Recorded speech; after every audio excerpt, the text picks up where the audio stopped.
Sa sobrang hyper niya, dumating sa point na mabilis si Kim mataranta. I mean, dito sa trip namin na to, meron akong ganong nakita sa kanya kasi sobrang hyper niya, book siya ng book hanggang sa nakabook siya ng 4 na tour na sabay-sabay sa oras na yun. So, akala niya, so nataranta siya. Si anong gagawin ko? Ano na? Cancel. Eh, hindi pala na-cancel. Akala lang yung na-cancel. So pay siya. Dumating, ano yung mga tour na binook niya na yan? Saan? Disneyland. Sa Harbin, nung nasa Harbin na kami. So, apat na tour guides ang pumunta sa hotel. 4 na kotse. Wow. Sabi ko, okay. So, alin doon ang pinili niyo? So, paano? Hindi. Binayaran niyo lahat? Binayaran namin. Kailangan bayaran. Sabi ko, Kim, sabi ko sa'yo, chill ka lang Chill ka lang, huwag kang masyadong... Kailan niyo ba binook yun? As in doon lang Nung New Year. So, ikaw kaya... Kalma, dapat kalma lang, Kim. Kalma, medyo paspasan si Kim mag-travel. Hindi na pinagawayan yun, Kim.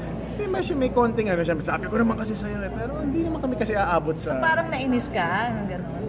Kasi kami umaabot sa... Kina-question ko, sabi ko sa kanya, sabi ko na sa'yo di ba? Sinasabi ko na sa'yo. Pero hindi kasi kami umaabot sa yung nagsusumbata na kami. Hindi kami umaabot sa gano'n.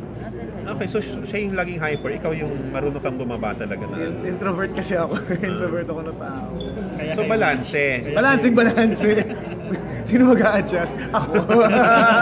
So ikaw lang taga-adjust, siya hindi ma-adjust sa'yo. Ang mga introverts lagi nag-a-adjust. How is she as a girl? Si Kim. Matagal na rin kami, so sobrang lambing ni Kim. And ako yun ang ano ko talaga. Yun talaga ang kumbaga nahumaling ako dun sa pagkalambing. Yung nahumaling? Nahumaling. Lumaba. Bongga yung word na yun. Bongga yun.